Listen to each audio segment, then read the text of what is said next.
So I grew up in the one more rep mentality, which is phenomenal. It's great. It's amazing for growth. It's amazing for discipline. It's amazing for going that extra step. And as much as I love it, I also believe as you've gone for a long period of time in this sport or in any sport and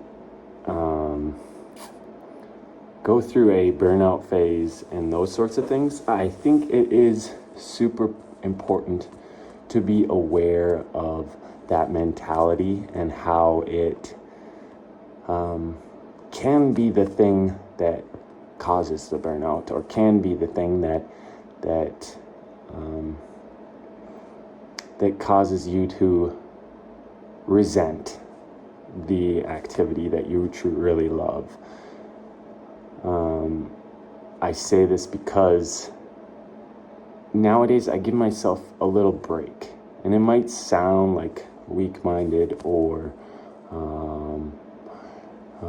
you're just weak-minded, you're a wussy, you're all these things.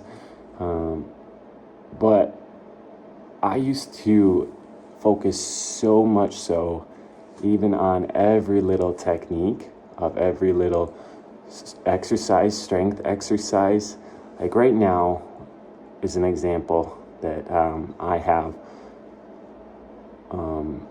I was doing some step downs from this box, and on one of them I didn't completely touch the floor with my foot, and my previous self would have said, nope, that doesn't count. You didn't go all the way down.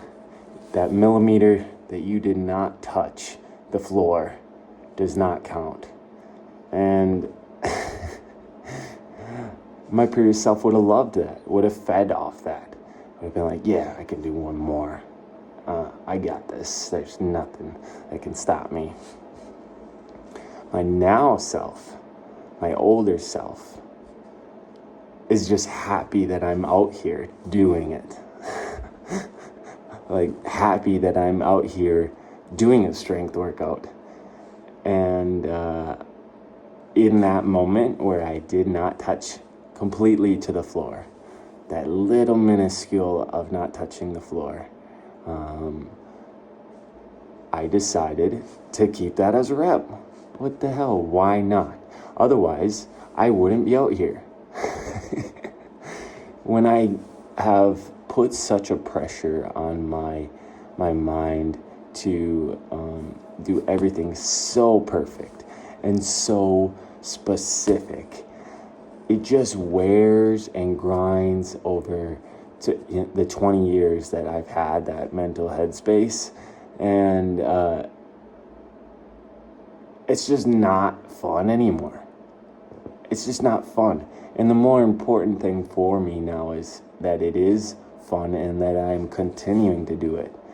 Otherwise, there's massive amounts of times in between my workouts, massive weeks, days in between my workouts, because I'm so strict with myself. And if you're in that boat, I think that it's one way to create a little bit more consistency and an encouraging mindset for yourself, because you're more encouraging, you're more apt to continue with the workout and do it tomorrow as well, because you were a little gracious with yourself and you allowed yourself to say, that's a rep. I mean, come on, that's so close. So being a little bit more gracious with yourself as you get older, as you go through the reps, I think is super important, especially if you're of the mindset where you go in streaks and you have struggled with continuous, consistent workouts, as I have in the past. Yeah, I think that's super important. So be a little bit more gracious with yourself. Yes, the go one more. I'm using Nick Bears, whatever. Yes, the push yourself and be very strict with yourself is a great mindset. Like, don't discount that. It can create a phenomenal, strong mind. But there's other places I need that now. So, and we'll see what happens on race day, because my consistency is key for me. All right, keep training.